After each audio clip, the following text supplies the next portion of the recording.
Paabot nga advisory kanatong tanan aron kita makabantay. Atong DOST Pillbox, again ang atong DOST Pillbox nag-issue of tsunami information number 1. Then ang atong DOST Pillbox nag-issue of tsunami information number 1 tungod sa nitabo nga linog karon lang bag-o dinhi sa atong apektado atong syudad sa Davao.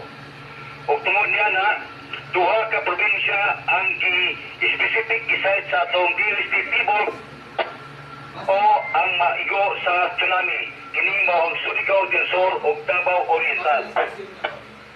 Ang recommended action nini nga ang tanan nga nagtuyo diha sa coastal areas nga advice nga mo evacuate dito sa taas nga lugar to move to further inland or the higher ground kining mga na sakop sa Surigao del Sur ug sa Davao Oriental.